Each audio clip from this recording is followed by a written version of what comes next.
ఈరోజు బెల్లంపల్లి పట్టణంలో పత్రికా సమావేశం నిర్వహించడం జరిగింది.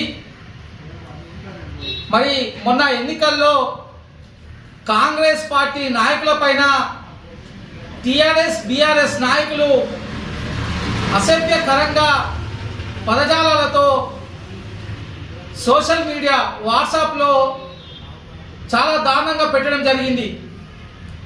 మేము ఫిర్యాదు ఇచ్చినప్పటికీ కూడా గౌరవ పోలీస్ శాఖ వారిపై కఠినమైన చర్యలు తీసుకోలేదు.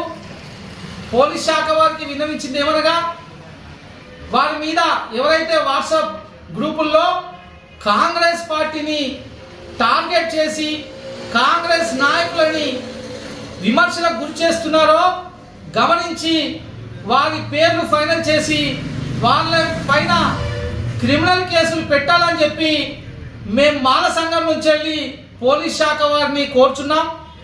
అదేవిధంగా రాష్ట్ర వ్యాప్తంగా కూడా కాంగ్రెస్ పార్టీ అధికారంలోకి వచ్చినప్పటికీ ఇటు రెవెన్యూ వాళ్ళు కావచ్చు, ఇటు సింగరేణి వాళ్ళు కావచ్చు, మిగతా శాఖల వాళ్ళు మరి కాంగ్రెస్ నాయకులకు ప్రభుత్వానికి పనిచేయకుండా ఇంకా కూడా బీఆర్ఎస్ ప్రభుత్వం మైకంలో ఉన్నారని చెప్పి తెలియజేస్తూ, బెల్లంపల్లి సింగరేణి కోటర్లో చాలా మంది బీఆర్ఎస్ నాయకులు కబ్జాలు చేసి సింగరేణి కోటర్లో వాళ్ళ బలాన్ని ఉపయోగించి కోటర్లను ఆక్యుపై చేశారు.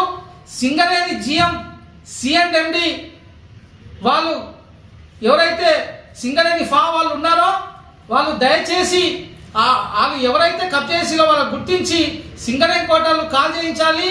లేని పక్షంలో అదేవిధంగా కాంగ్రెస్ పార్టీ నాయకుల పైన ఎవరైతే బీఆర్ఎస్ పార్టీ నాయకులు ఇంకెవరైనా సోషల్ మీడియాలో అసభ్యంగా ప్రచురిస్తే మాత్రం మాల సంఘం నుంచి వెళ్ళి జిల్లా వ్యాప్తంగా రాష్ట్ర వ్యాప్తంగా పోరాటాలు చేస్తాం.